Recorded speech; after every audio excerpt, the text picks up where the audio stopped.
Success is a recurring theme in storytelling. Lives are saved, evil is vanquished, and the world is saved from destruction, and adventures continue on. But Haikyuu tells a different story. Haikyuu narrates for us a story in which success takes on many different shapes, that winning is simply a stop in the larger, grander pursuits of improvement. Haikyuu tells a story where the journey matters more than the destination, and how the pillars you build along that path can be inherited by generations to come.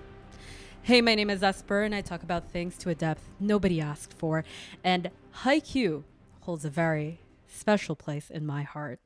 I watched Haikyuu during the height of the pandemic, and it filled in a lot of the gaps I had about my relationship with success.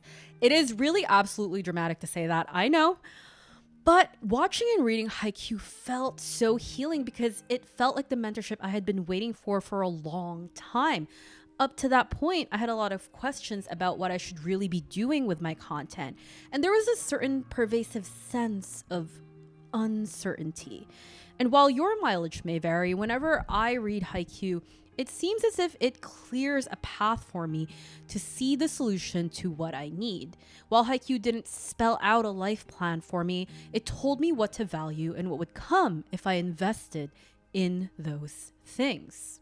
So, many of you know Haikyuu as the volleyball anime, and it is exactly that and so much more. Haikyuu uses volleyball to deliver a lot of life lessons, and a lot of these are centered around the building blocks for success. But Haikyuu's definition, its embodiment of success, is different from what you would expect. We follow the Karasuno high school volleyball team as our protagonists. Hinata is the first character we get to know, someone utterly passionate about volleyball, but with the barest of skill sets, but the charisma and raw athleticism to carry him through. Then we are introduced to Kageyama, who you could argue is the utter opposite of Hinata. His skill is practiced and his athleticism honed, but he has little charisma to speak of and no one to follow him where he would lead. These two end up in Karasuno together with the two other first years, Tsukishima and Yamaguchi, whose passions for volleyball was not as fully formed.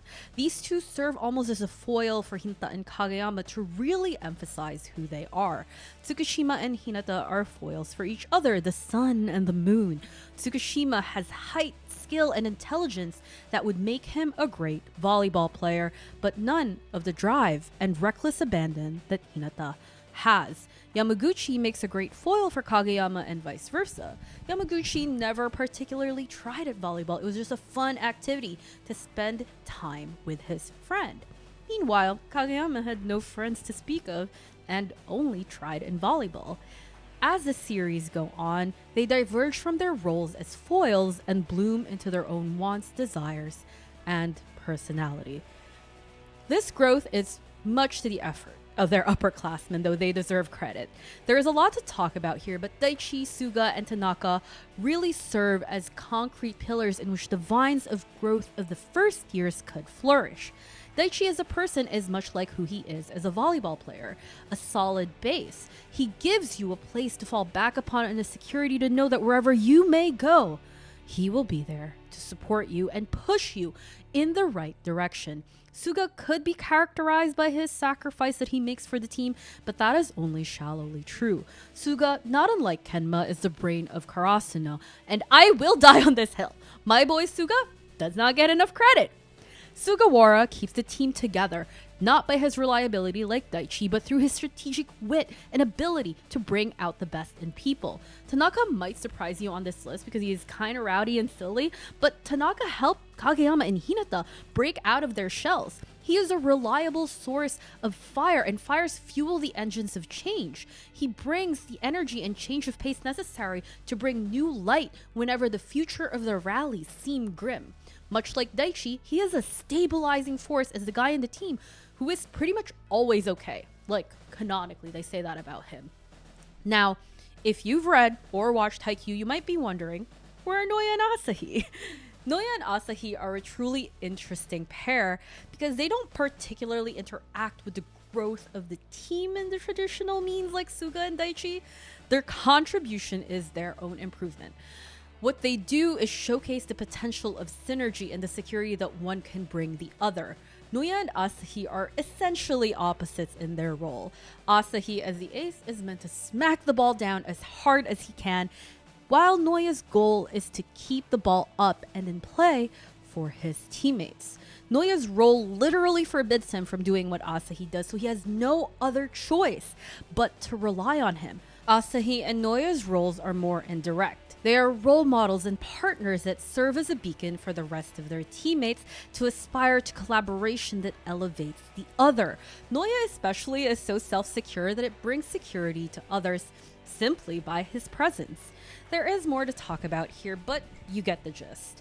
It's a long video anyway, so we'll have plenty of time to discuss. So this is our main cast. These are some of the people that we are given you when you first crack the volumes of Haikyuu. Their diversity allows us to explore various relationships and how they shape success for each other. But this isn't really what makes Haikyuu compelling. Sure, success is nice, but the way Haikyuu approaches success and the avenue it takes to teach the characters and us by proxy is so wonderfully compelling that I simply have to talk about it. So let's talk about the formula that Haikyuu gives us and what that teaches us about success.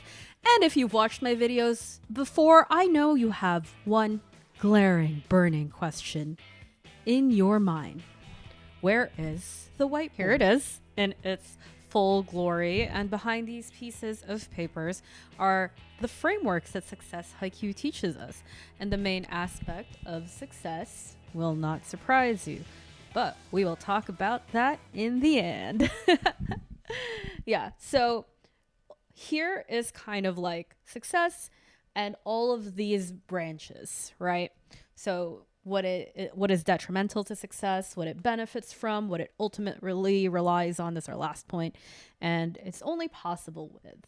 And then, you know, we have to come full circle and like give you the solution to the detrimental aspects of whatever's under here, which you'll find out soon. Okay, so I just want to warn you, while I have done my very best to highlight all of the important relationships in Haikyuu and their impact, unlike for Furudare, I don't have 45 volumes worth of content, but we are going to traverse the road that Karasuno had to travel and arrive at one of their many destinations.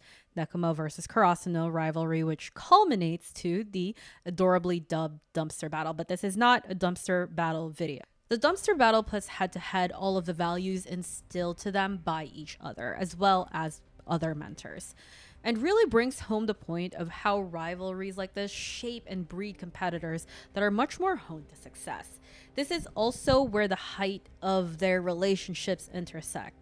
This rivalry preceded our cast and will probably be inherited by future cats and crows to come, and honestly, that's a big factor in making it compelling.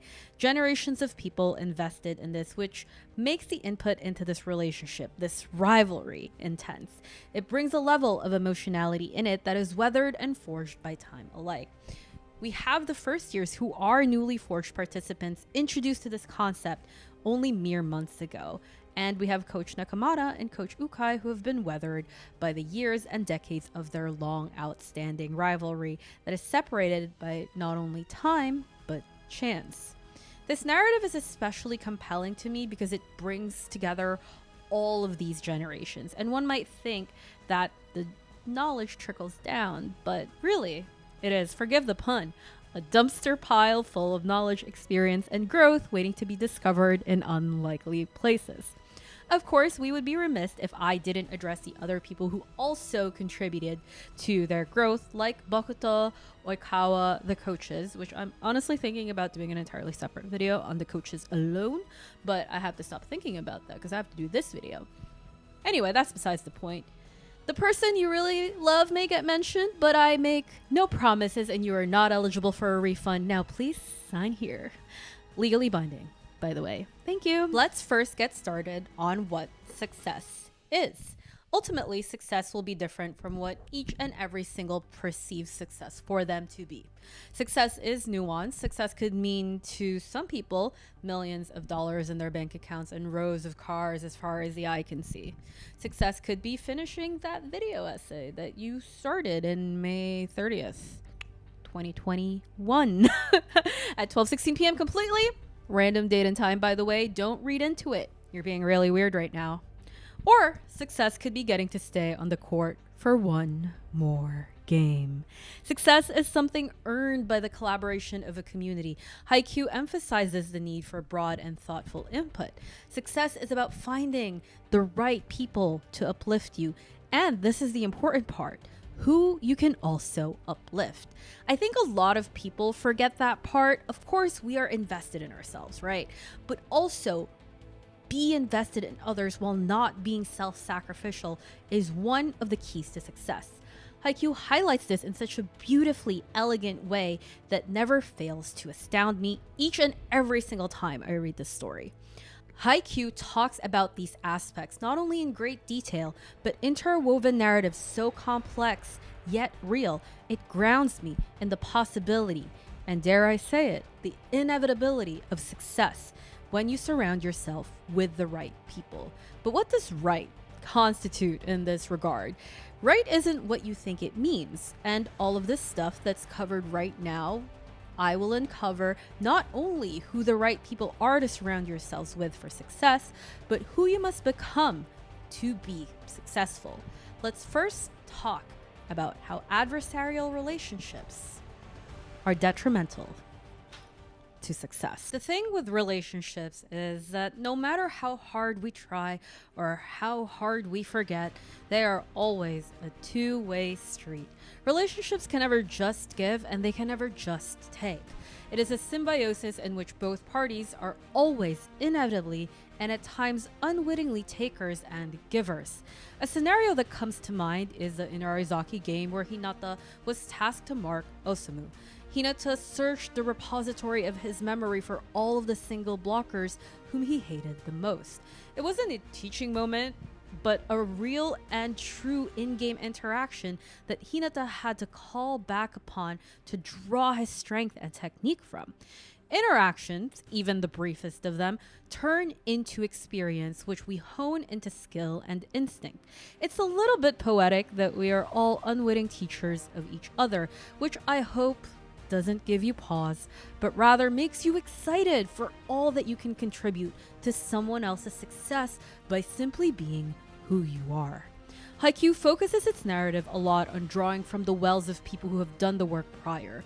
Haikyuu recognizes that skill and talent are not finite pools but infinite resources that are amplified and multiplied when combined in the correct way. And that's a statement that's hard for me to say, because to accept that there is a correct way must mean there is a wrong way to combine people. And I don't necessarily feel that it is true, but it's also not untrue. Really clear, I know. Compatibility, though, is a thing. I wish that success was this linear process that I can tell you to achieve in quick and easy steps, but the reality of it is that we are so infinitely complex that our potentials are rarely ever perfectly in sync. Think of it like two waves that are constantly offset. The peaks are higher and the troughs are lower, and sometimes they cancel out. Sometimes they amplify each other. Real and true compatibility is part chance and part work. To turn that into success then requires a third dimension that you need to tackle. How can I, with the tools I was given, with the people who are here, utilize them in the best way possible to get us closer to where we want to be? This is a monumentally hard question, but it is not one that is impossible to answer.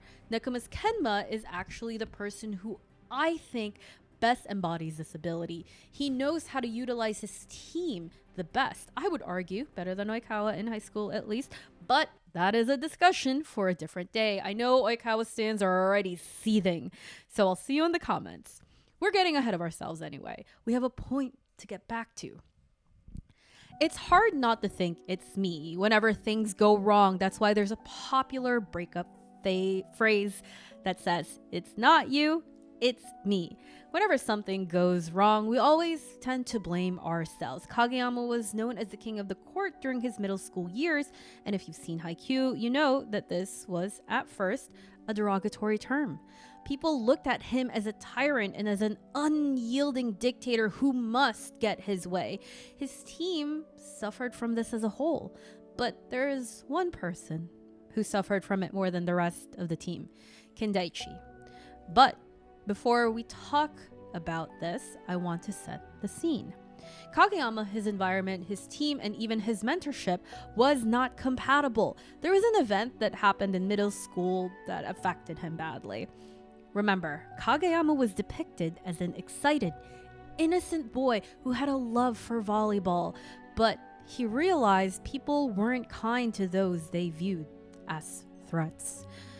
But his circumstance yanked success away from him. It set him up for failure. While Kageyama is not blameless, there is something to be said about the vulnerability of being young that we will talk about later. But understand that when I say this, I know and have taken into consideration that Oikawa was also a child.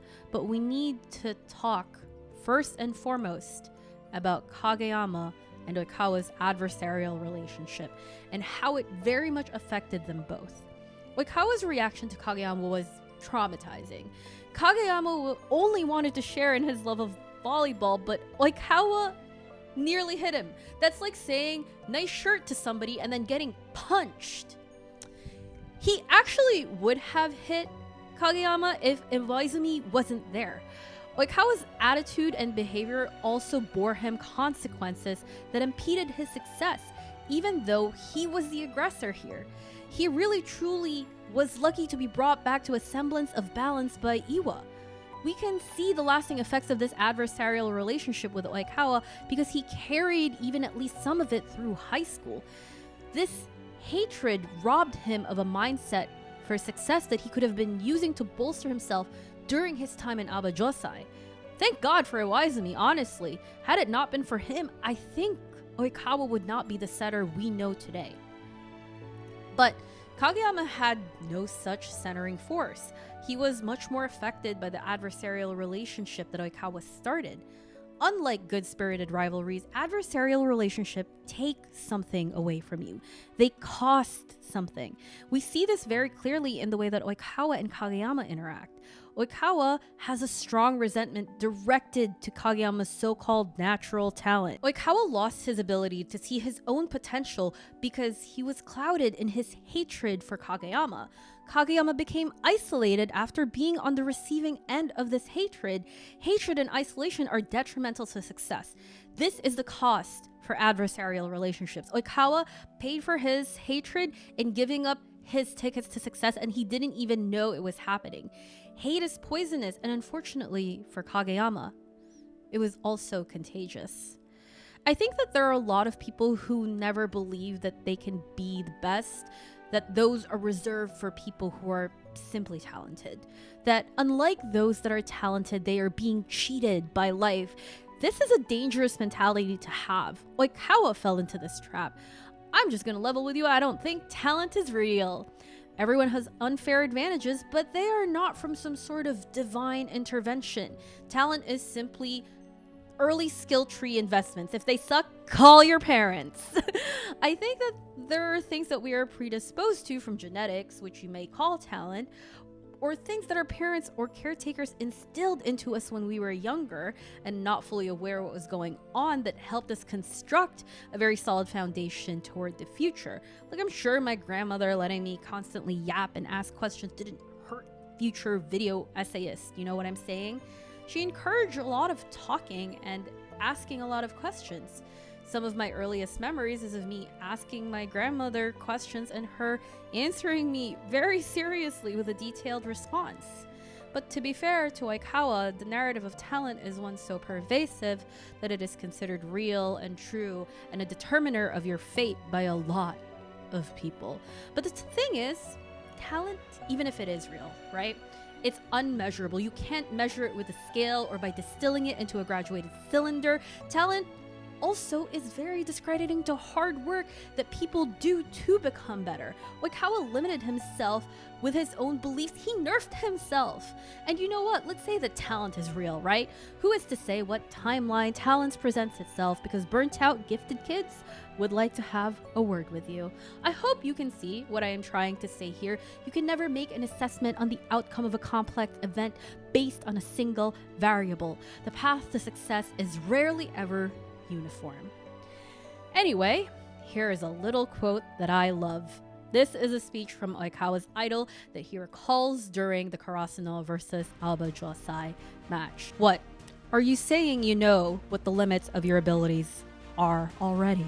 Even though you aren't yet finished growing physically or mentally, even though you haven't mastered all the skills you can master, if you're going to complain that someone born with more talent than you will always be better than you, no matter how hard you work, no matter how many tricks you learn, and how many great teammates you have, do that only after you've given everything, the very best effort you have. But remember, believing that this isn't all you've got and sticking to that belief will be a far longer and far tougher road to follow than simply throwing your hands up and declaring you aren't gifted, so it doesn't matter.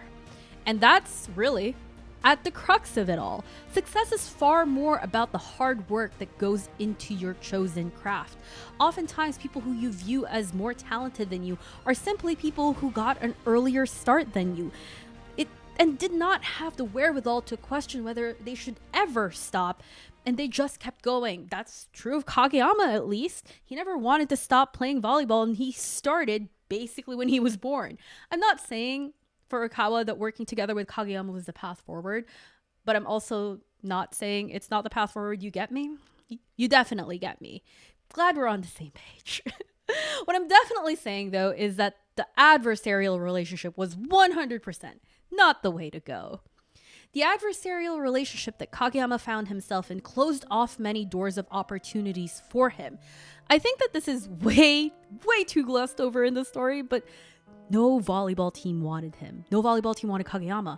I know that Haikyuu is just a generally happy story, but for a moment, let's pause and think of how devastating Kageyama's position became. I know that this is all done for the story to end up at Karasuno, but this is a very real thing that could happen, taken out of the context of Haikyuu.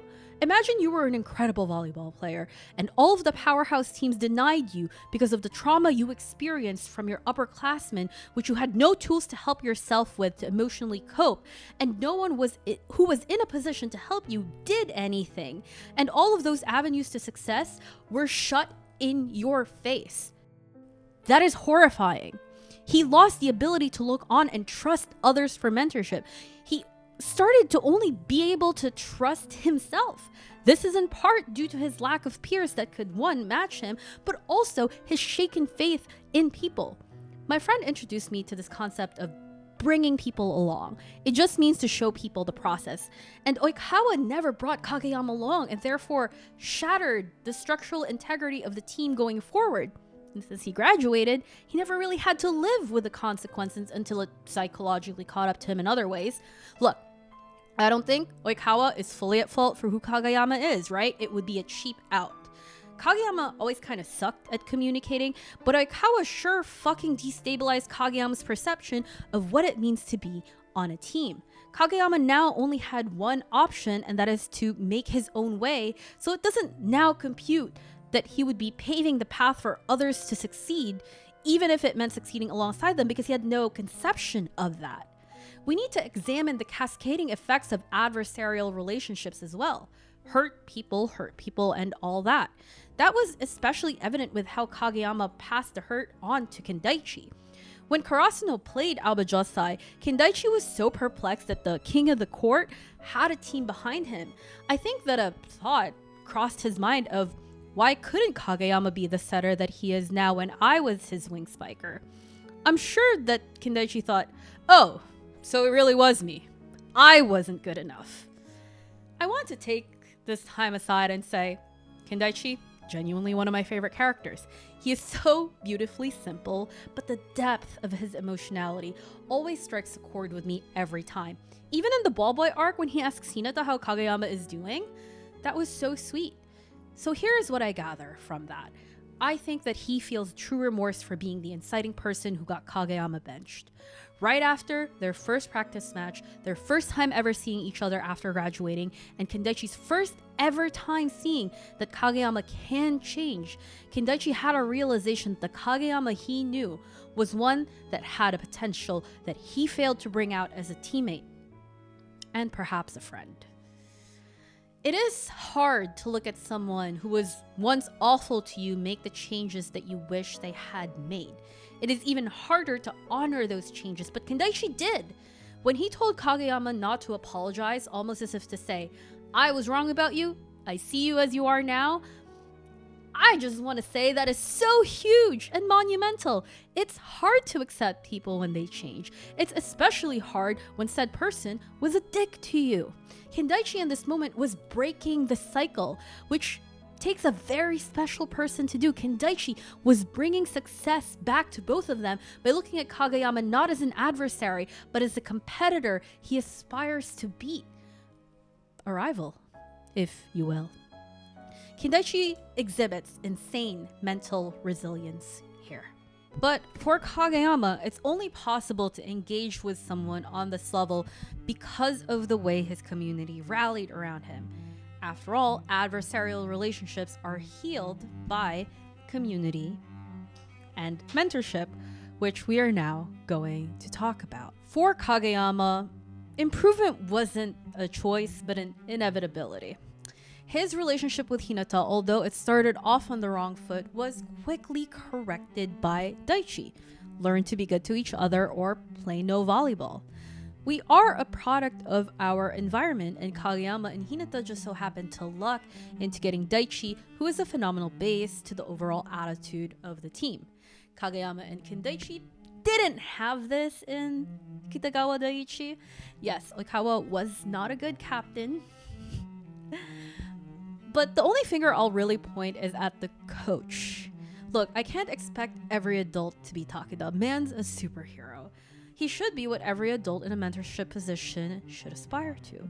But as the coach of Kitagawa Daiichi, he couldn't have instilled some values in a literal middle schooler to help him acclimate to an environment where he didn't feel comfortable.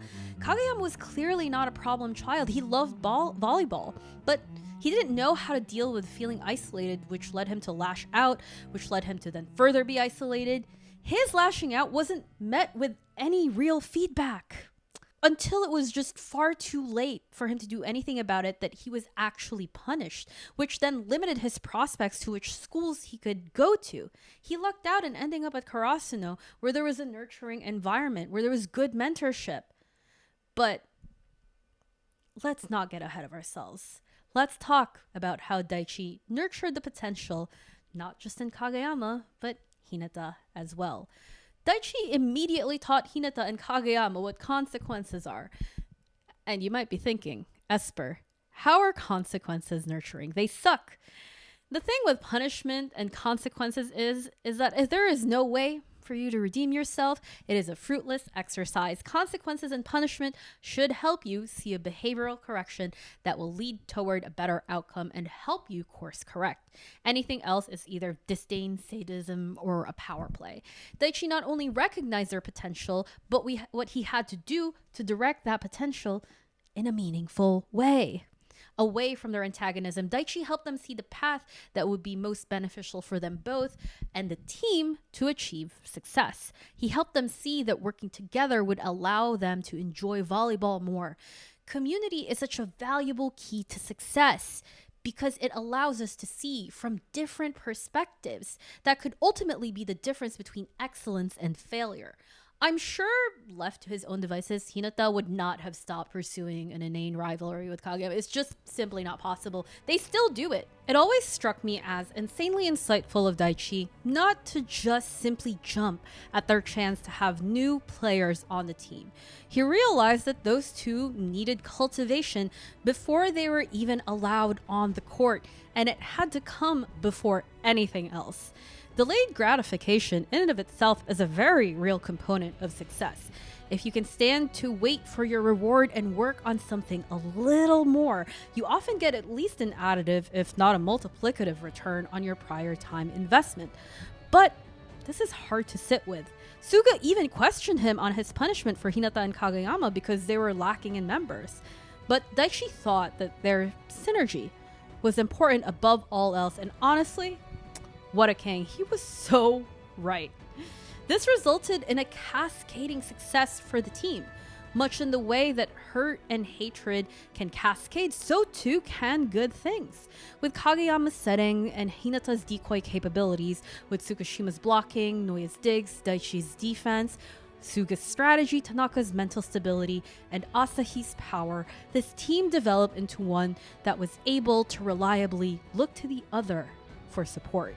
It is actually masterful storytelling from Furuta Sensei to parallel these narratives right in the beginning of the story, almost as a cautionary tale of how hate can cascade from one source, but equally a tale of gleaming hope for success, that it could also originate from one person who has the capability to nurture positive change in another.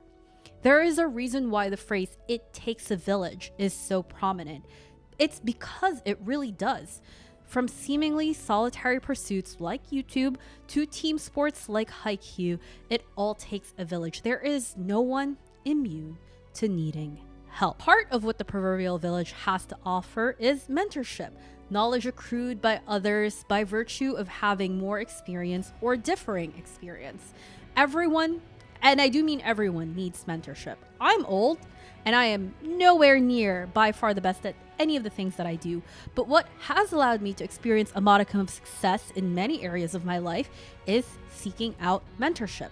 There will almost always be somebody better at you at the thing you want to do, and to succeed, you need to be willing to ask, receive, and internalize knowledge and wisdom from those people. Knowledge and wisdom is hard to come by in this form, and the people who hunger after it and take opportunities to get it are the people who will put themselves closer to the path of success. We see this in the ball boy arc. Hinata goes up to Ushijima to ask him for advice, and Shirabu asks Goshiki if there's anything he wants to ask Ushijima. And when Goshiki acts too proud to ask for advice, we get this absolutely hilarious scene of Shirabu with a killer line of, "When it comes to taking initiative, Karasuno's number 10 definitely has a leg up on you right now." See, if I were Goshiki in that scenario, I would simply pass away. But Goshiki, much to his credit, puts a spring in his step and asks Ushijima for mentorship. Collective knowledge and wisdom is a key to success. We can't, as an individual, figure everything out from scratch. To think so is simply pride. We are an accumulation of who came before us, so we should value the mentors in whatever form or shape they may take. One of the most important mentors of Haikyuu is Takeda, and I'm going to be real with you right now. This part of the video is just a Takeda appreciation post. He deserves it, and I will not hear anything else about this. While Takeda has a lot of wisdom to give, he is fully aware he lacks the knowledge that pertains to volleyball. He is not the coach that the volleyball team needs, but nonetheless, he wants to show up for them and give them the mentorship they deserve in the technical aspects of volleyball. In every other aspect, he's a perfect coach. In an act of persistence and genuine care for the team, Takeda one by one chips away at the walls that isolated Karasuno from its old connections, starting with Nekoma. He also started forging new connections with Coach Ukai Jr. because to lead his students into success, he will need to find someone to impart knowledge on them on how to best utilize their talents. Takeda did everything he could to pave the path for success. He is a masterclass in mentorship.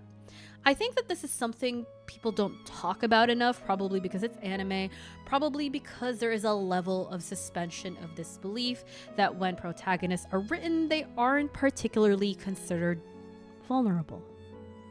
But being young is inherently vulnerable. When you're a kid, there are a lot of things that you cannot do. You are limited by what the adults around you are willing to allow and are willing to do for you. You are limited by the resources allotted to you. This is especially true of clubs and school activities. I did not play sports when I was in high school. I am 5-0. Literally any sport that I played would have been an uphill battle for me after middle school. But in high school, I was in Science Olympiad. Science Olympiad was my sport. We did have competitions at city, states, and nationals level. If we did well at states, we could go to nationals. We almost always went to states. But I can't accurately describe to you the feeling that I had after one of my coaches basically said that we wouldn't ever make it to nationals because the prep for it would be too rigorous. It would be over break. We would need to fly the team, yada yada. Just to lift the veil a little bit, I went to private school. Not sure Torizawa level private school. We didn't have horses, but we had a very robust sports programs. We had 15 sports teams. If we made it to nationals, even though it was not a sports team, there is not a single chance my school would have said no. I know this because I walked my ass to the principal's office and asked. If you're wondering if I've always been this insufferable, the answer is yes. The logistics, though, weren't the issue. It wasn't something our head coach wanted to do, and I get why, as a teacher, you wouldn't want to work over break to do prep for a competition. I get it. But it was especially devastating when one of the other coaches on our team stayed with us until late into the night so I can test out the car I was building for competition. But that's neither here or there. I know that this is just their job, but the feeling of finding out that the people who I had no choice but to rely on did not have the same interest as me was heartbreaking. And that word could not even truly encompass the depth of the disappointment. I felt like we were just hamsters running on a wheel to keep busy, but rather than to actually achieve something. I wanted to win. I wanted to go to nationals, but that avenue was essentially closed off for me by the people who should be opening up those doors. At least for me, the stakes were low. There's not like professional science Olympiad. The end game, I guess, is you become an engineer, but you just go to college for that. You know? But Hinata, when we started this story off, had a distinct lack of resources. There wasn't even a volleyball team for him to join. Kageyama yelled at him, asking him what he had been doing the past 3 years when they went up against each other in their spring tournament. The answer was that Hinata was fighting an uphill battle. He was struggling against the system which divided up his ability to focus on volleyball. The thing with mentorship is that it isn't just teaching. It's paving the way for your students to succeed in what they are doing. It is acquiring the means for them to succeed. And oftentimes, people who are privileged with the means forget that it can even be a question that the path exists. But Takeda knew that the path for Karasuno had long been barricaded, that it was his job to break down those walls and create opportunities for his team. Takeda is genuinely part of the reason why Haikyuu is so healing for me. His wisdom imparts on me a lot of the things that I wish someone had told me. His actions now as an adult are things that I could seek out for myself. I could write an entire essay on the "this is also volleyball" speech, but we're getting ahead of ourselves. Takeda unrelentingly asking Ukai Jr. to be the coach for the team and calling Coach Nekoma did so much for the future success of Karasuno solely because, like we have been talking about, success is built upon community in addition to mentorship and access to resources. We all need a little bit of help. We all need experience, direction, and opportunity. Takeda opened up this network that allowed Karasuno to grow in ways that wouldn't have been possible otherwise. It always brings a tear to my eye when at the end of the first Nekoma practice game, Coach Nekoma goes up to Takeda and gives him encouragement. Karasuno is going to be just fine, he says. For sure, passion incites passion as long as you keep trying. Even if it's awkward and sometimes embarrassing, your students will keep following you. Good luck. Coach Nekomata has always stayed true to his philosophies of first letting people experience the joy of success. He lowered the net for Kenma and Kuro when they were younger, and he is doing the same for Karasuno now with the influence that he has. He is paving a way for them. To Coach Nekomata, it has never been lost that success is not a given, but he will always use his means to pave it for others. This is probably one of the hardest pills to swallow in all of the aspects of success that Haikyuu teaches us. Because no matter what you do, you as one person cannot succeed on their own. There is only so far you can take yourself. You cannot build your community without it being in a position to organize and have resources. Even if you are an adult, this is still difficult. If you don't believe me, try to get 6 of your friends to show up at D&D at the same time every week. Tell me how long it takes to get your schedules aligned. I'll wait. Maybe my next video will be out by then. But seriously, building nurturing communities is difficult. But I want to say, if you take one thing away from this video, you should take small steps towards supporting communities that you are interested in, because while one person cannot do it all, there are people out there who are community leaders who could use a little bit of your support. If you are interested in a sport, join a league. If you're interested in photography, go to events. And if you have resources, consider being a community leader. You could become the takeda for someone. You could connect someone to who they would become a mentor to. We see that the compounding amount of people participating in the enrichment of our beloved volleyball boys helps them grow. With the introduction of Coach Ukai Jr., not only did the team gain a wealth of knowledge that otherwise would not have been available to them, but they also unlocked other mentors. Tadashi, for example, would not have risen to the level where he was without the help of Shimada. The scene of him running up a bunch of stairs at nationals to provide a focus point for Tadashi when he was serving up against Inarizaki will always make me cry. Kageyama made Hinata the greatest decoy, and Hinata in turn turned his derogatory title into one of skill and pride. Success is the product of thoughtful care and collaboration. Coach Ukai Sr. didn't doubt Hinata in the same way that most others did. He just simply taught him how to fight with his other gifts. He gave him the philosophy that would eventually lead to his evolution.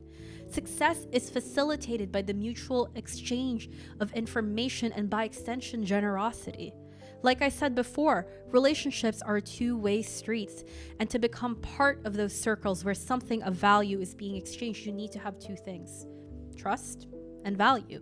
Karasuno at that point was becoming a valuable opponent, with Coach Ukai as their coach and Hinata and Kageyama coming into their own.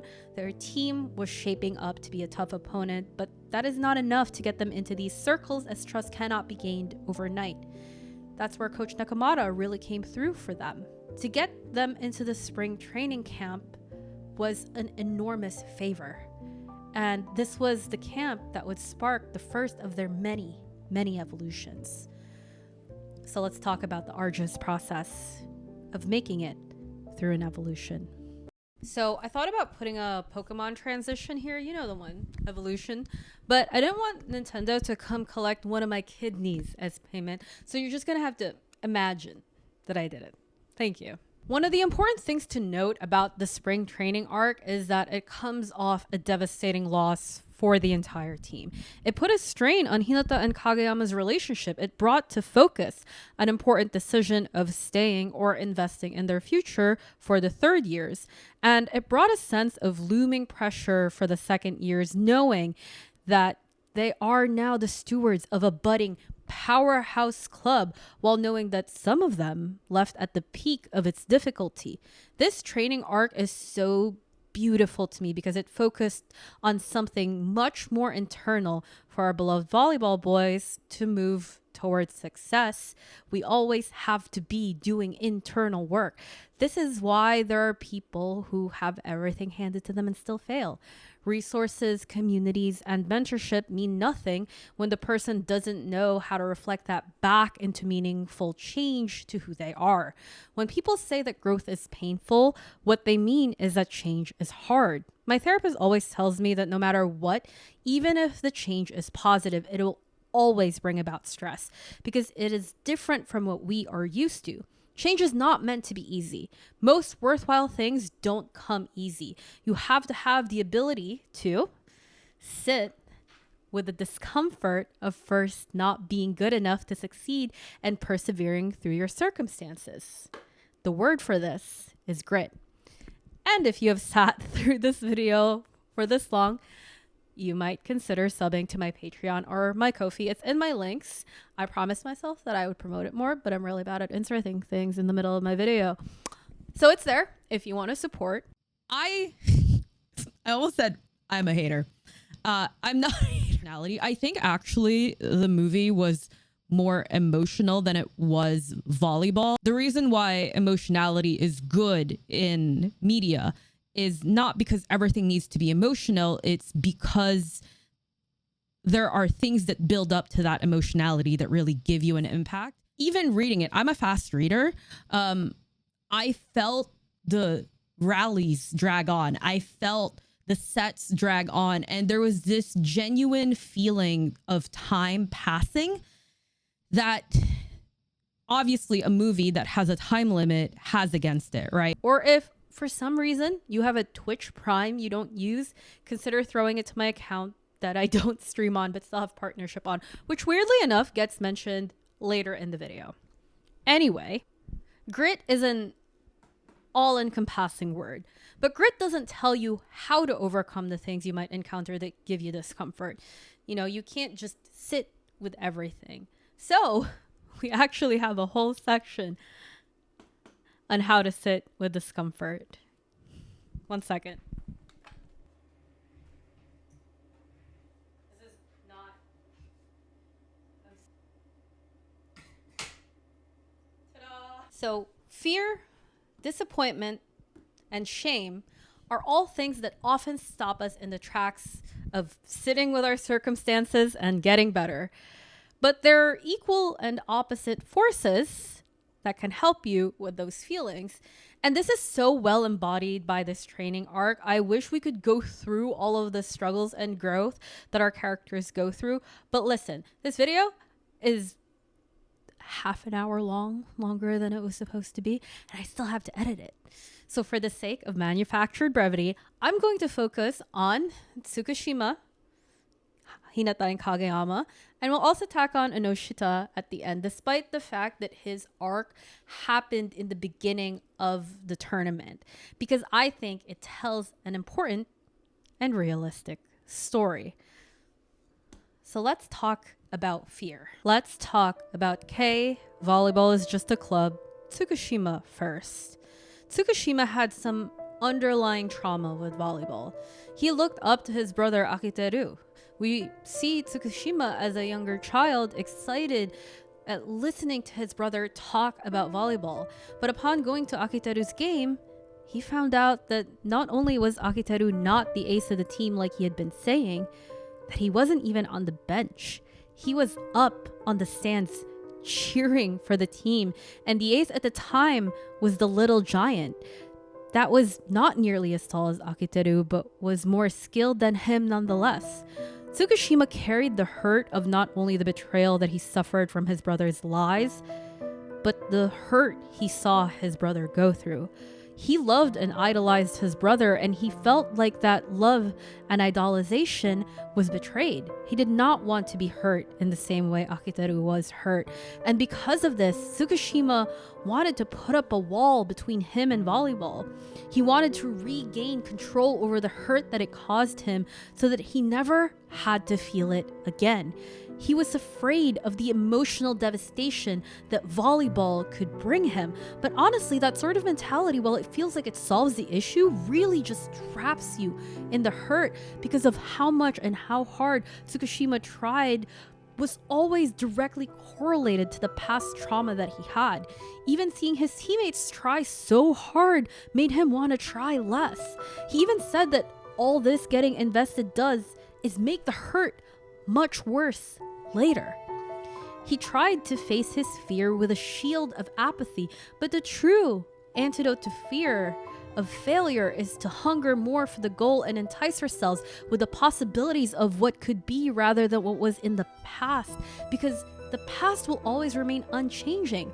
The future is still within our hands, and what propels us to the future is hunger and the belief that we may approach that success. Now, let's go back to the phrase, "this is just a club."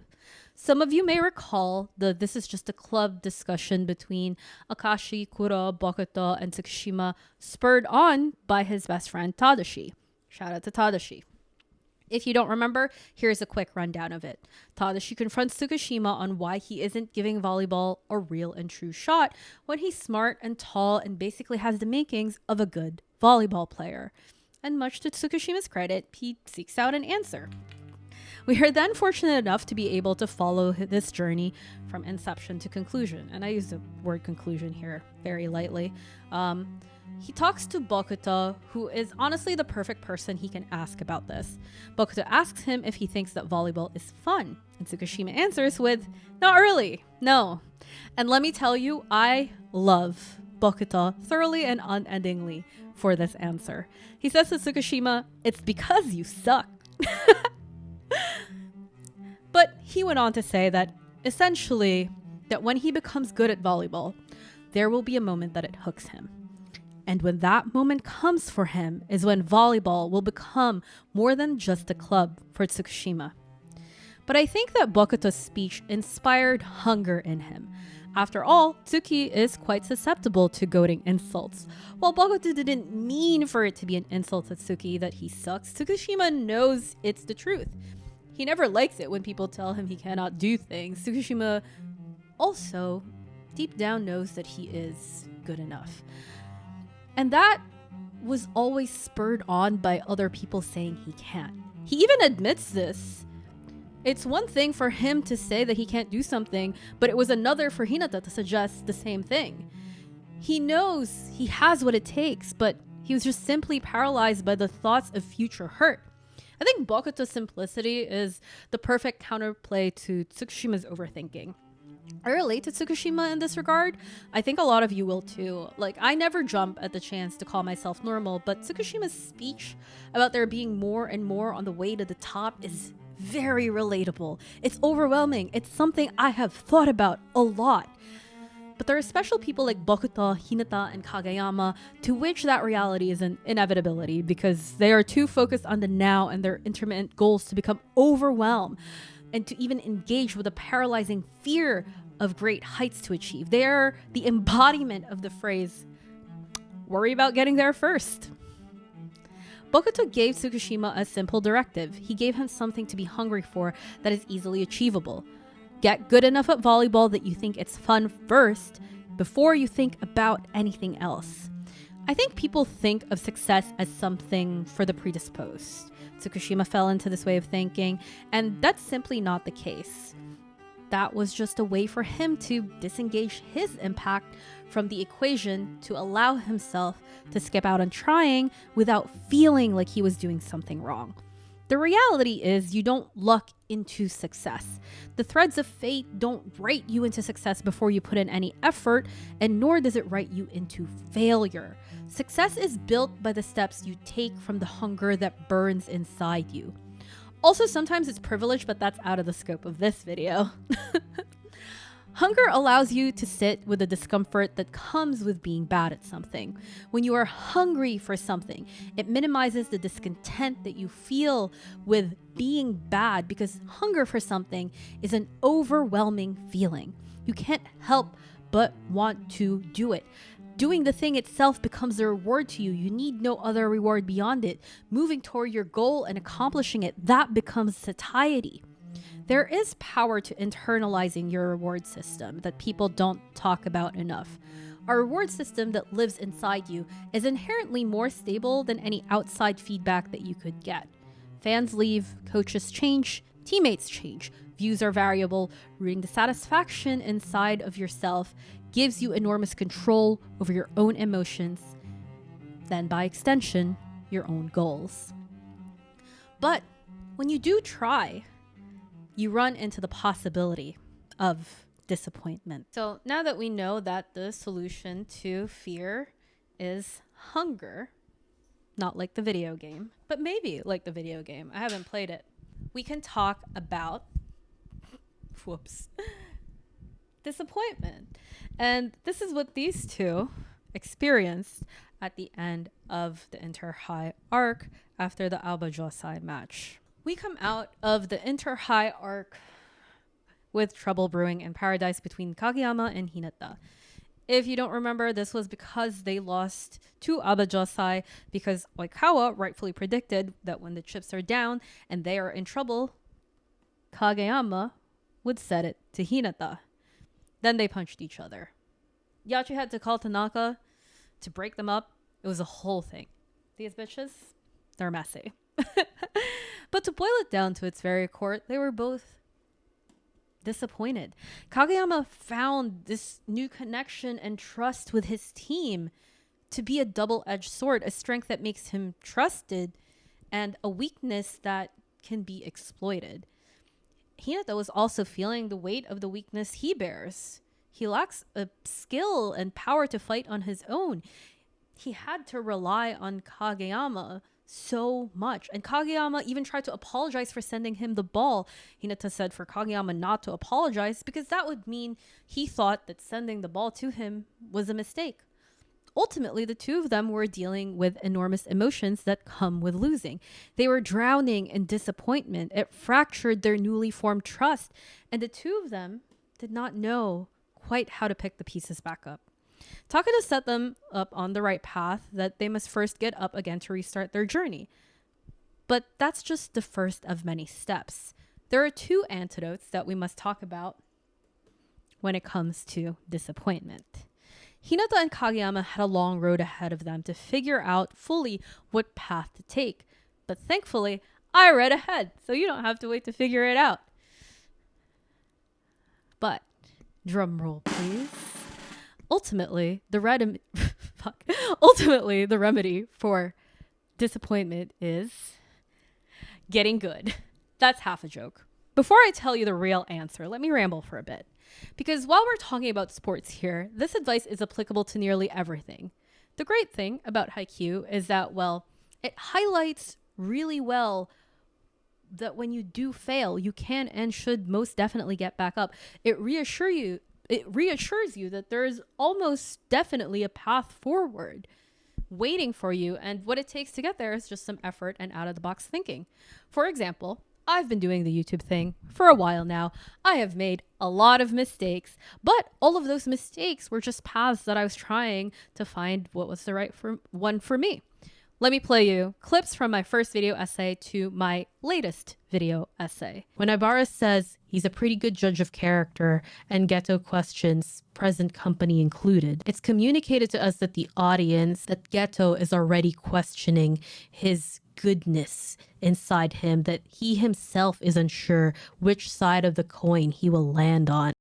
He stopped desiring Hachi when he grew to love her because desire was something that he viewed as filthy. That is why everything falls apart for him. He is unable to intimately connect in any real ways that would push their marriage forward. That's a 2.5 year difference, baby. The thing is, while you may spot a ton of differences between the first clip and the second clip, those improvements were all incremental. I made 46 videos between those two clips, if you don't count short form. A lot of those improvements were born out of frustrations of what I could be doing better. Haikyuu teaches us that frustrations is just our abilities attempting to catch up with what we can dream is possible, and other times it's other people showing us that we were dreaming far too small. When Hinata was blocked by Abajosai in the game-winning point, it was their free quick that was blocked, their most powerful weapon, the foundation of Kageyama and Hinata's relationship as setter and hitter. Oikawa showed them that despite the fact that they are indeed powerful, they must improve to have any hope of accomplishing their dreams. So what can they do to move towards success? What can you do when you encounter disappointment in your path to success? When faced with a blocker, you need to innovate. And just between you and me, listen close. I will arm you with something that hopefully sparks your innovation further. There are no rules. If you must, go around, go under, go over, build a new bridge, build an entirely new system. If it's not proven, then prove it. All things that are easier said than done, but the results are undeniable. When the work is hard, the chances that people will do it are slim, and the chances that others will try to continue to succeed is even slimmer. This is why, like we talked about, you have to have grit. This shit is hard work, but it is intelligent hard work. You can't just pound away at a singular task mindlessly and hope to get better at it. Also, before we move on, when I say there are no rules, that means you need to be clever with your innovations. Not that there are no laws. Don't go breaking laws and telling people, Esper told me to do it. Ethics, morality, and laws still apply. I see you smartasses in the back of the class. To repair not only the relationship between Hinata and Kageyama, but also bolster the arsenal of their team, both Coach Ukais had to help these two chucklefucks innovate on the already existing quick set, which we would eventually see transform into the minus tempo quick.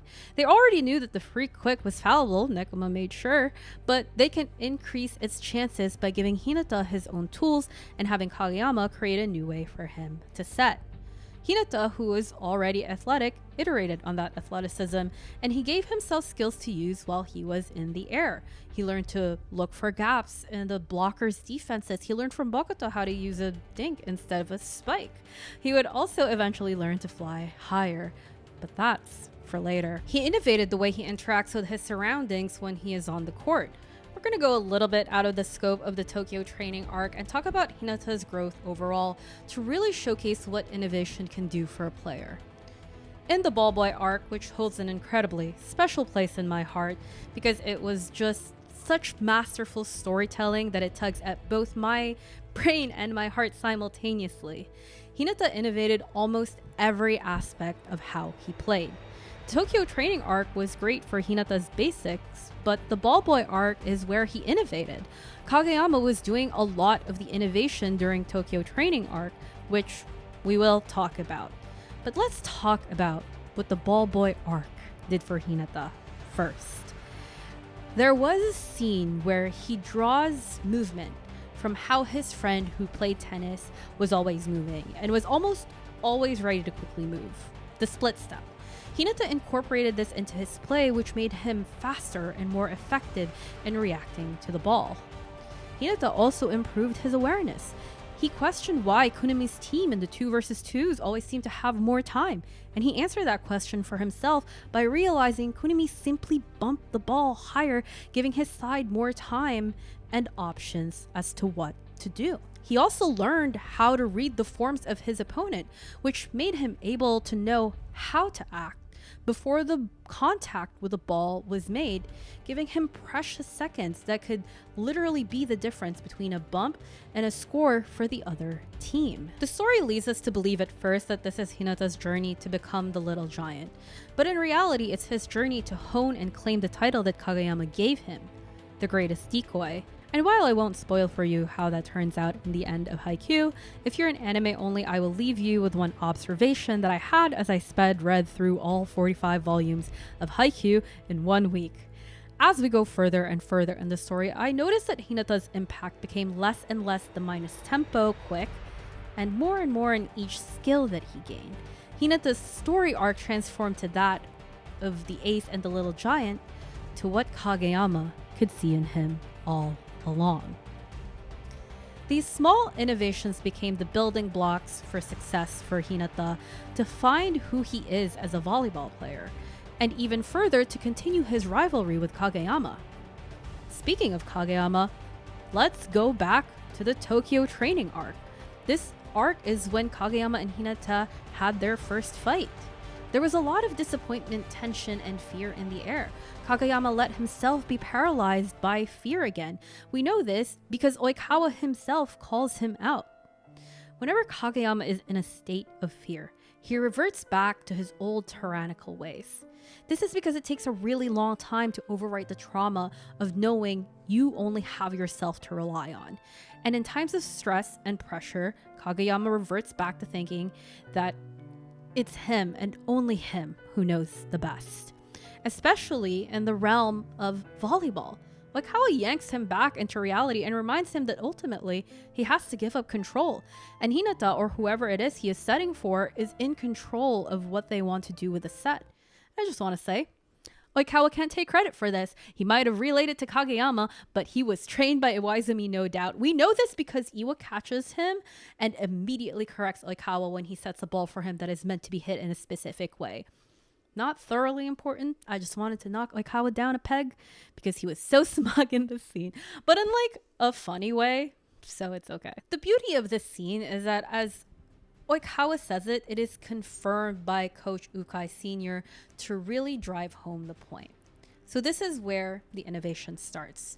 Coach Ukai Jr. realizes that he can't just train Hinata how to hit the ball. He needs a new set from Kageyama.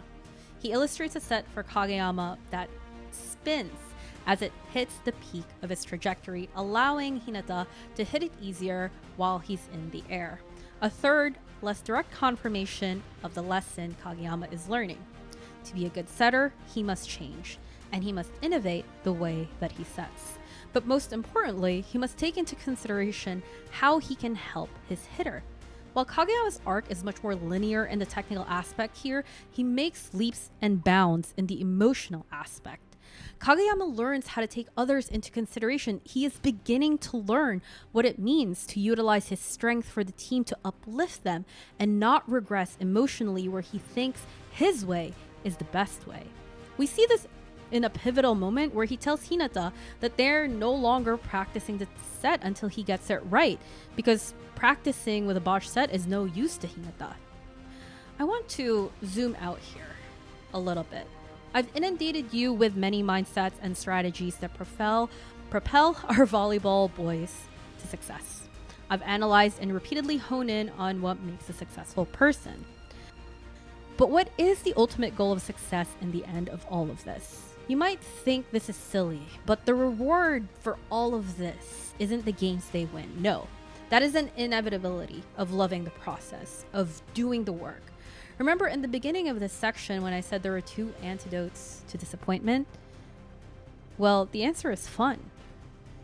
The reward for all this hard work is fun. Yeah, get back in here, Bokuta. You heard me right. Haikyuu centers so much of its narrative around having fun. And I think Haikyuu gets right what a lot of media gets wrong. Around the rhetoric of fun. Simply just having fun isn't a road to success.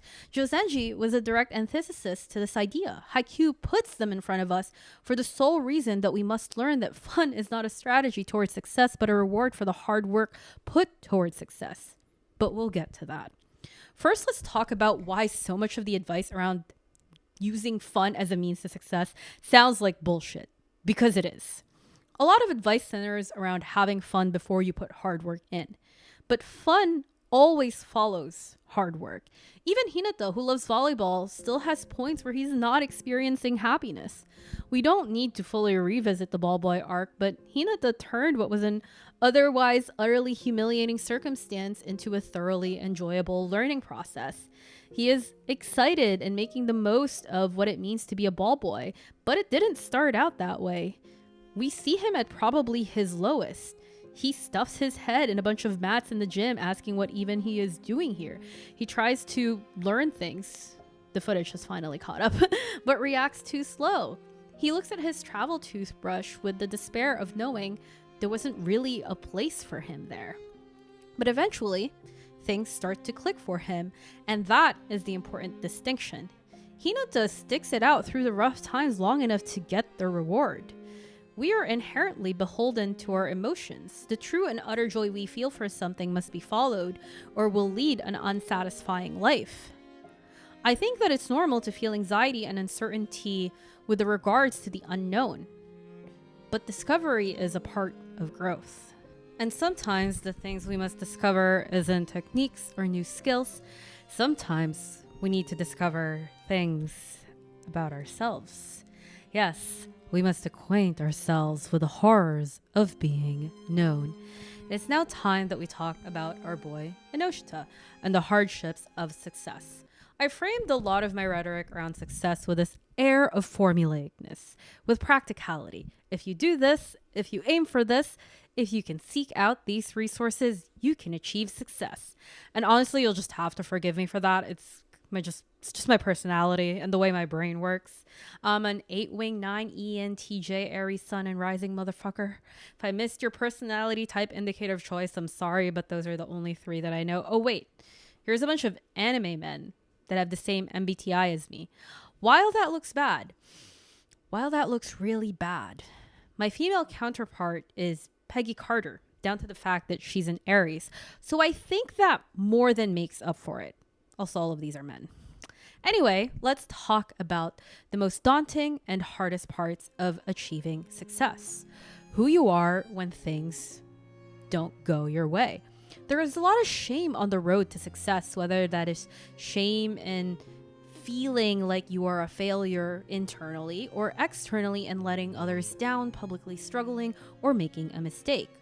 This is something I would argue is one of the hardest things to deal with. I speak from experience here, but there have been many, many times where I have felt ashamed simply because I didn't feel good enough. At the beginning of the spring tournament arc, Daichi gets injured in a collision with Tanaka, and Ennoshita has to step up and take the place of not only the most defensively solid player aside from Nishinoya, but also the emotional base of the team. This is when we get to see Ennoshita's backstory.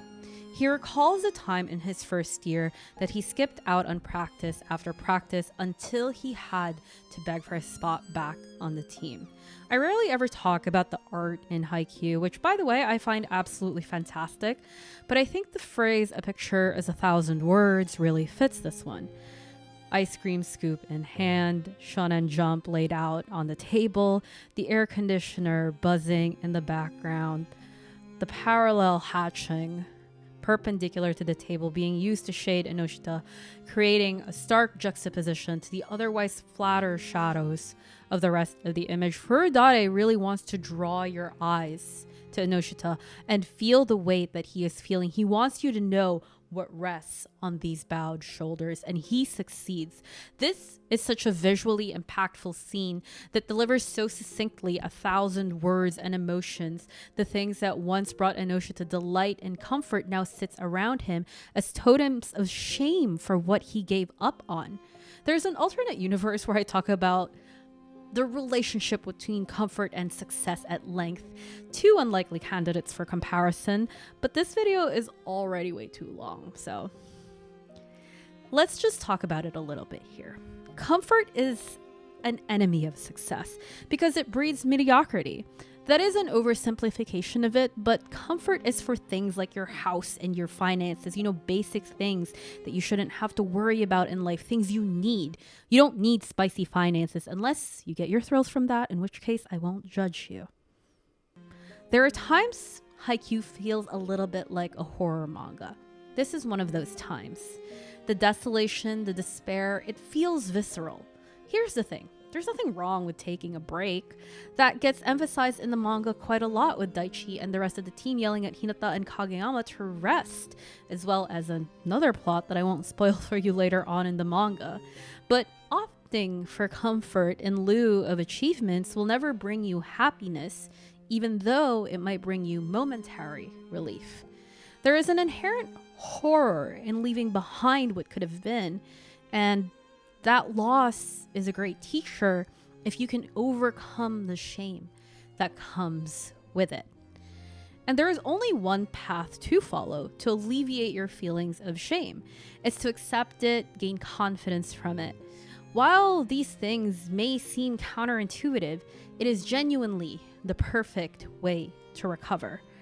The thing is, shame is an encompassing emotion that takes its root very deep inside you. Shame is so personal that no one can absolve you from it but yourself. The only way to do that is to accept the fact that while you may have done things that you aren't necessarily proud of, that the future is still yours for the taking. That could only be accomplished with raw acceptance. Ennoshita accepted what he did wrong. He left his team behind for free time and small comforts, and then asked them to take him back when he felt the weight of what he did catch up to him. He was unfair to them. He didn't skirt around it. He apologized. He showed up day after day after day, even now, even when he isn't a starter on the team. Do not waste your time on the past when you can be working on your future. Learn from it, but do not make your home in it. And to craft that future, you need the confidence to see it through. Haikyuu has great dialogue about quitting. It recounts for us that 5 of the members of the volleyball team quit that summer. 2 of them looked happier for it. And the lesson here isn't that quitting is correct 2 out of the 5 times. The lesson here is that eventually the right choice will catch up to you, whether you like it or not. I speak on this from experience. I'm sure I've talked about this, but I don't remember to what extent. But I have been making content for a long time. There were parts of it that were really good. I made a lot of friends streaming, and I was even lucky enough to be able to do it as my job full-time for a year. But there was also a lot of it that sucked. I quit making content in 2018. I released videos here and there, but ultimately in my heart of hearts, I believed I was done. I quit. The chapter on content creation was closed, and now I'm just a guy with a desk job. And I guess I would prioritize other things, like, I honestly had no idea. Spoiler alert, but the quitting didn't last. The pandemic happened, and I wanted people to talk to about Mystic Messenger. So I started making TikToks. Then I started analyzing Haikyuu.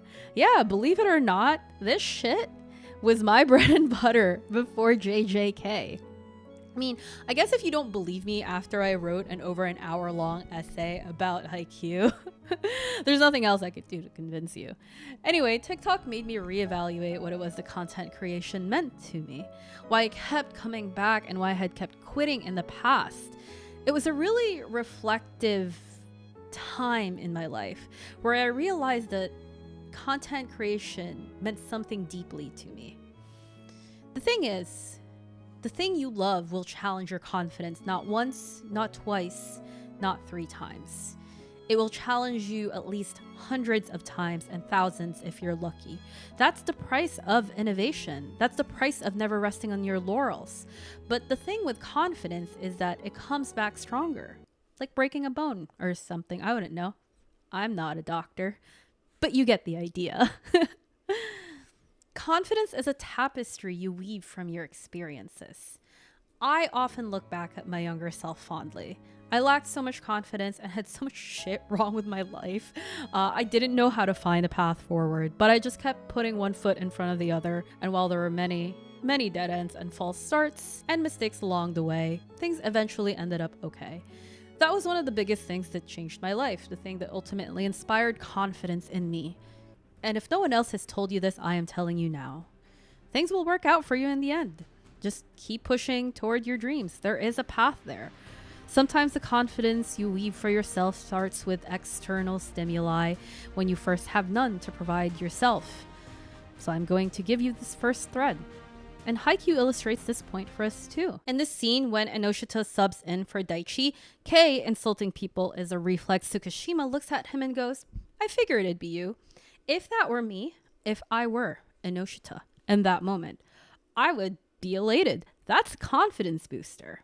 It's okay to use other people's words as threads of your tapestry so long as you interweave your own, and you might be saying esper. Easier said than done, but I think building your confidence is an exercise in trust in yourself. Believe in yourself. Know what of yourself is worth believing in. You will eventually know what you're good at.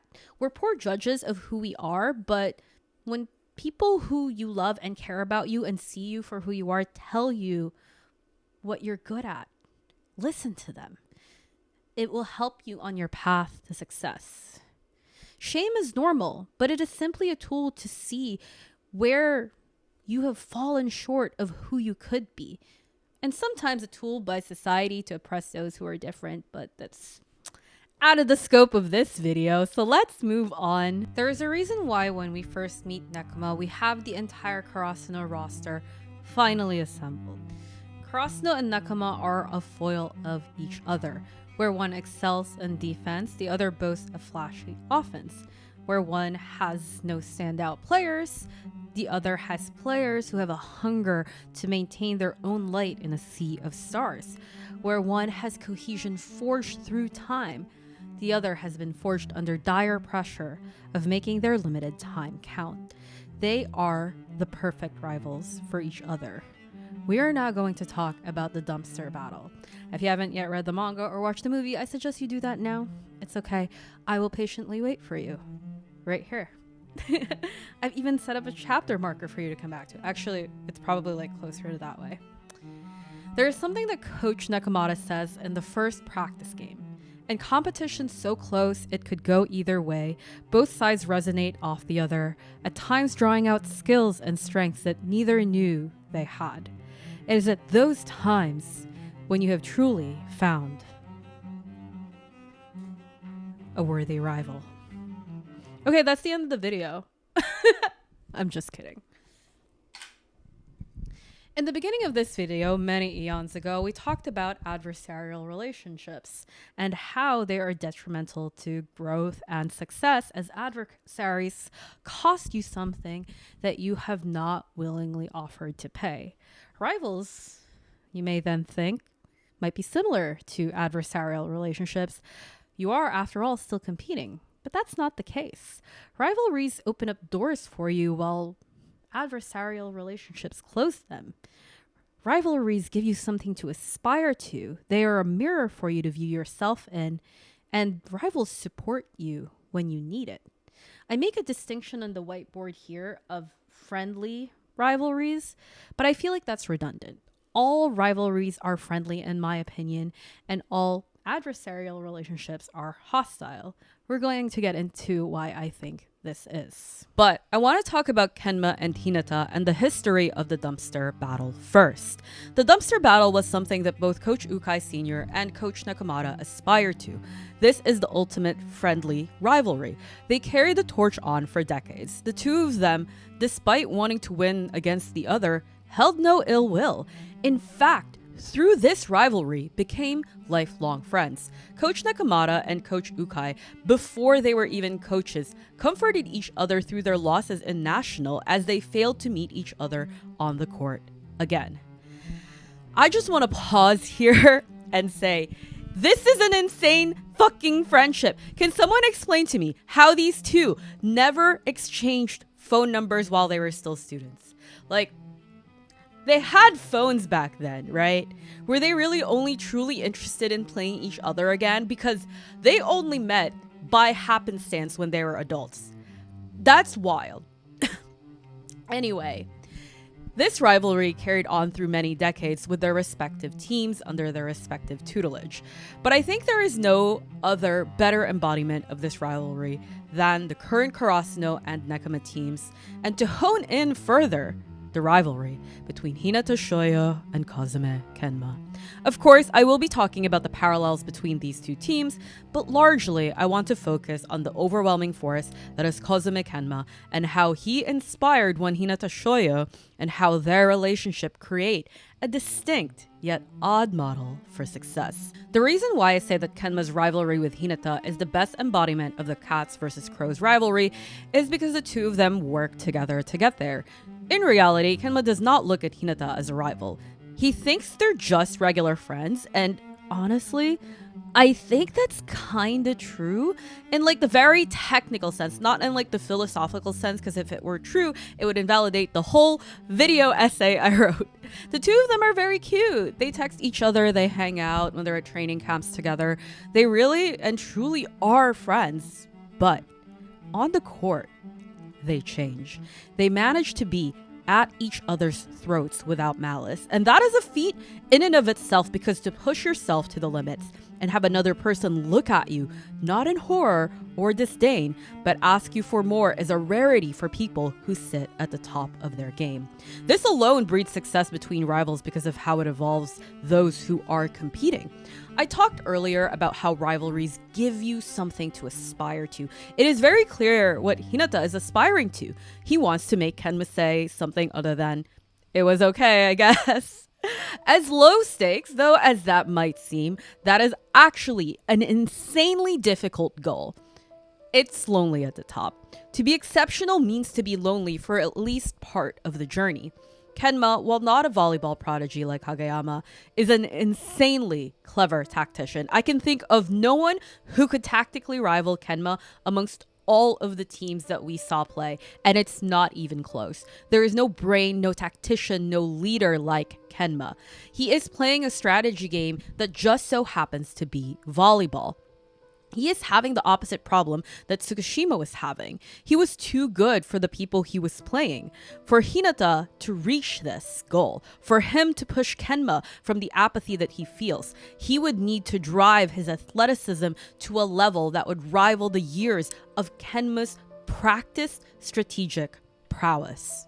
Nekoma sensei says this phrase, "Desire is what brings evolution to the young." It just so happens that Kenma and Hinata are uniquely made for each other to be rivals by their pure nature, their desire. Kenma seeks to play a challenging game and Hinata seeks to become better. The thing is, Hinata kind of sucks. We can all agree on that. His raw athleticism is powerful and his stamina is nearly unmatched, but even he himself knows that his technical skills are a far cry from passable. He is held aloft by Kageyama's setting, something that we all know weighs heavily on him, but this additional goal of getting his friend to enjoy volleyball is a worthy cause for Hinata, who genuinely cares about Kenma. Even though Hinata is not seeking to benefit from his relationship with Kenma, it is one that is monumentally beneficial to them both. There is no better person for Hinata to be rivals with other than Kenma, who is a gamer through and through, and that is a weird sentence, but stay with me here. You might be wondering why that is. If you play any sort of RPG or any games where you have boss fights, there tends to be weak points that opponents have. A lot of video games train you to search out these weak points and repeatedly attack them. This is how Kenma approaches volleyball. Kenma shines a light and holds up a mirror to the small cracks in where your inadequacies lie. He will craft entire strategies to thoroughly exploit whatever you are weak at. Evolve or be crushed is how Kenma operates. Hinata is the best person for Kenma to be rivals with so that he can see himself. Hinata is so non-judgmental too that Kenma can thoroughly aim to pluck his wings and Hinata would not take offense to it because he just sees it as another way to evolve. He knows that they're playing a game, their game that once it's done, it's a game over. Hinata reflected Kenma back to himself too and said, "I see you. I know you have more for me, and I'm not even going to ask you for it. I will draw it from you." Because of this, Kenma has repeatedly prodded at Hinata's weak points over and over again. If you look back at a lot of the evolution in Hinata's capabilities, they come directly from Kenma attacking his pressure points with absolutely zero mercy. Hinata begins to learn a regular quick after Kenma makes him experience the fallibility of his free quick with Kageyama. Hinata tells Kageyama that he will stop closing his eyes for the free quick after a practice match with Nekoma. Hinata learns how to jump higher and hit a 4-set because of Kenma deliberately destroying the weapons he already had in his arsenal in the middle of their dumpster battle. Hinata grows because of Kenma, and Kenma too grows because of Hinata. At the end of the day, they might be rivals, but they support each other, which brings us to the third and last point about rivalry before we conclude with our last point from the whiteboard. Rivalries are characterized by supporting each other so that their next competition could be just that much better. Because for rivals, winning is not the destination. It is simply a stop till they seek out the next heights they will reach together, because at the end of the day, rivalries pull you to heights you couldn't possibly imagine. I'm sure when Kenma set foot on that court, he did not foresee that this would be the best game that he had ever played. he still had his doubts. I think that we could all agree that the motivations for Dumpster Battle is one wrought with emotion of both old and new. Kenma is not immune to that. With Coach Nekoma and Coach Ukai both aging, the chances of seeing this rivalry come to fruition had all but gone. Because of this, Kuro sought it out himself to make it happen by mentoring the younger crows whenever he could. After all, they must reach nationals for this dream to come true. The most important thing about the Dumpster Battle is it is a rivalry imbued with care. It is a fulfillment of lifelong wishes. It is the beginning of new journeys. It is a passing of the torch to each generation that had held each other's hands and hoisted each other to get there. It is a selfless act of care. Coach Ukai did not need to mentor Hinata. Coach Nekoma did not need to create opportunities for Karasuno. In fact, he didn't even need to give them feedback when they played practice matches. But this was all done because underneath the rivalry, first and foremost, was friendship and community. Kenma and Hinata might not have known it, but they are the inheritors of this rivalry, not because of their stature or their role, but simply because of how they formed a bond with each other. Think of the parallels between Coach Ukai and Coach Nekoma. Those two met on the court. They met through volleyball. And they were separated by time and space. And they still, through all of that, promised to meet each other on the court again. And what does Hinata do? Hinata did not need to take an interest in putting the gauntlet up for Kenma to enjoy volleyball. Kuro did not need to mentor Tsukishima to help him learn how to enjoy the game. But he did nonetheless. And they all came away having gained something from the process. Rivalries that come about from such care are much like partnerships. And truly, who's to say that good rivalries do not test the boundaries of partnership? Look at Hinata and Kageyama, sworn rivals, but can you explain Kageyama's "so long as you're with me, you're the greatest"? If not the care that a partner puts into uplifting his counterpart, how can you explain "stay interesting, Shoyo" if not for Kanma's interest in the monster and friend that is Hinata? How could you explain Kuro's "hey Tsuki, how's volleyball been for you lately"? And in turn, how else could you explain his response of "thanks to everyone's help"? And I mean that too. Thanks to everyone. Once in a while, a great while, it's actually kind of fun. As other than deep gratitude to a mentor and partner and friend, there is a power to not being alone. And this brings us to our final point. Success ultimately relies on connection. There is a power to not being alone. Or more popularly, there is strength in numbers, and that is why we must connect. Connections open up doors for us, and the more doors we have open to us, the more options we have and the more growth that we can experience. And I'm going to illustrate that for you in all of these numerous relationships that we have seen connect with each other. The last and final part to this way too long video essay is this point. Success ultimately relies on connection and the quality of those connections. Let's go on to examine how the cascading effects of connection allowed for everyone to succeed. I think that more than anything else, I want to reiterate on the point that good rivalries support. Nekoma and Karasuno, despite being on literally separate prefectures, created a network that allowed for them all to flourish.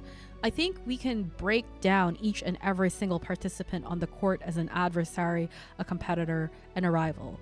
I want to come full circle and talk about Oikawa and Kageyama. Those two started off as adversaries. They had a very rocky past, and to be honest, it's not like their present was particularly pleasant either. But there is at least an improvement. Anyone who listened to this video essay might think me someone who hates Oikawa, but I don't. I think Oikawa is a fantastic character who embodies the reality of what it means to compete at the top of your game. The thing with success is that there will always be doubt. Doubt, much like shame, is rooted deeply in yourself. It is only you that holds the key to free yourself from it. That's why we talked about having to build up your confidence. Oikawa allowed himself to build up more confidence, and he felt much more comfortable in not hating Kageyama. I would never say that the two of them really ever became rivals, I think Oikawa definitely had to find and make his own way somewhere else. But there are a couple of important turning points for them.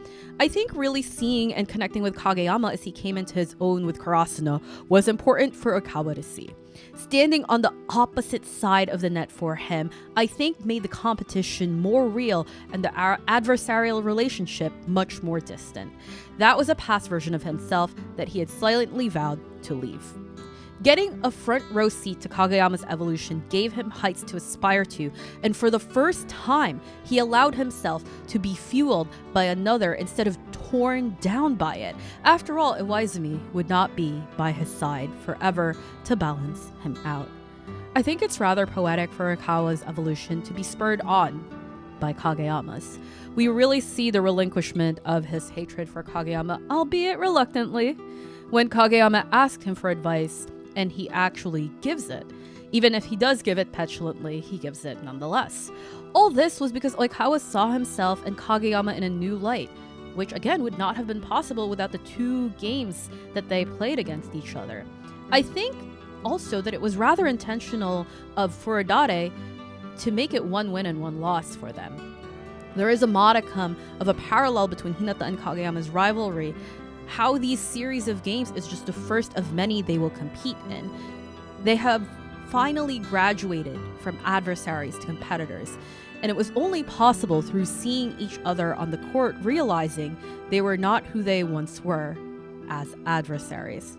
I think that's why it's important to connect, ultimately. I've talked about connection in the grand sense, but sometimes connection is to just get in touch with a reality that our doubt only exists within our head. And honestly, good for Oikawa for growing up and becoming a better person. Ultimately, though, Nekoma, who has the word connect on their banner, are really the ones who embody this concept. And Kuro, their captain, is the best example of this. There is an abstract to the art of connection, and that is a gift of understanding. When Kuro and Kenma were younger, there was this very poignant flashback of Kenma's dad asking Kuro to take Kenma to go out and play soccer with him. And Kuro responds that Kenma doesn't want to go, which is pretty funny and also highly insightful for a child. He goes on to say that when Kenma does want to do something, he will try very hard, so he doesn't have to worry about him. We touched a little bit on the dynamic between Kuro and Tsukishima, but didn't really deeply explore it. I think Kuro has a deep insight that allows him to connect with others. Kuro has a gift of connection. He sees people for who they are and is able to figure out what they want and what they need. He's also not shy about the methods that he goes about using. With Tsukishima, Kuro wasn't above goading him and prodding him to see where his emotions lay. I'm not saying Kuro is some sort of mastermind like Kenma. It's not that deep. But I do think that he had an inkling that Bokuto would be the worthy counterpart to Tsukishima's insufferable, non-derogatory personality. Remember what I said about potential and how they kind of exist as waves that may or may not coincide or amplify or hinder each other. I think Kuro had a sense that Bokuto would bring Tsukishima's lows back to normal just based on his personality. Kuro, much like the animal that represents Nekoma, is cunning, and in an effort to get Karasuno to the shape that it needs to be at for nationals, he invited Tsuki to practice with the person he knows would bring him balance. And he was right! Bokuto even refers to Tsukishima as ours to Akashi at one point. In short, Golden Retriever and Black Cat. Owl and Crow? If you remember, Kuro also tried to nudge Kenma toward Hinata. I mean, they were already friends, but I think he tried to inspire Kenma's awareness of how he is with Hinata, saying that if they were on the same team, maybe he would try harder. He even mentioned how Kenma looked at Hinata like a new video game. It's really interesting looking back and seeing how Kuro saw everyone so clearly. And speaking of seeing clearly, Nekoma's entire strategy around seeing teams for who they are. Nekoma's strategy is all about connection. They seek to get to know their opponents, to know how to best act. Knowledge is power, after all. Unless you're Cersei Lannister, then power is power. Being able to connect on this level isn't just a strategy you can use for sports. Connection is something that is relevant in all walks of life. Think about Hinata. You might think that Hinata has the power of being charismatic and being noticed, and while you are correct, what Hinata really has is the ability to connect. Hinata is not a cunning observer in the way Kenma and Kuro are. Those two are adorably similar in how they read people. They're indirect and they take action on their end. Hinata is someone who inspires action by reflecting you back on yourself. I think we all know by now that I will not and refuse to shut up about the ball boy arc.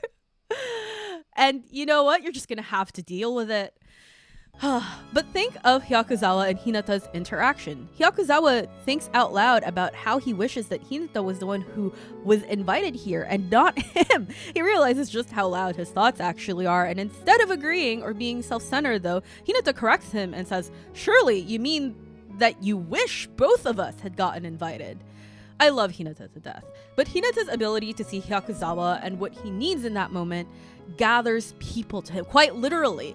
Hinata's connection is one of magneticness toward him. People can't help but like him because of how earnestly he sees people. While this ability may seemingly be as simple as be likable, that is not advice Haikyuu gives us. It is that we are unique and every single one of us has an ability to resonate, and we should invest time into the resonance we have with other people. This was, after all, ultimately what won Karasuno the game against Nekoma, and you might not quite understand this yet, because Nekoma, really Kenma, had expertly shut down Hinata's every talent until he could no longer be the overwhelming force that he is on the court. But part of Nekoma's plan, aside from getting Hinata to receive the ball, using Noya to get into his way, and building up a wall so high and so quick he couldn't possibly score, was one bad gamble by Kenma. Kenma knows better than most how important connection is, so he gambled that if he took Hinata's wings away, if he clipped the feathers from the crows, Kageyama, who honestly always says, "I will set the ball to whoever I think is best," or would score, would lose interest in Hinata. It was a fair gamble. Kageyama comes off quite apathetic, but he cares about Hinata a lot. Kageyama always reprimanded Hinata whenever he wouldn't take care of himself. He is always the first to notice when something is wrong with Hinata. He is always the first to reassure Hinata when things got tough for him. And Hinata in turn was the one so desperate to hit his sets that he was able to find himself again and recover from the depths of the trauma he faced prior. Hinata is always the first one to call him out whenever he compromises. So of course, Kageyama would be the first to clear a path for Hinata in a game where it's the setter's job to clear the way of blockers. Their connection, however new, runs true and deep. And if I could leave you with some parting words, find your resonance. Remember, invest in yourself, in each other, and the communities you care about. Thank you. And if you caught my little Easter egg of like a modified Kenma's speech in the beginning of this video, let me know in the comments. If you need a cautionary tale on what happens when the wrong connections are nurtured, watch my video on what Nana teaches us about love. I'll see you in the next video.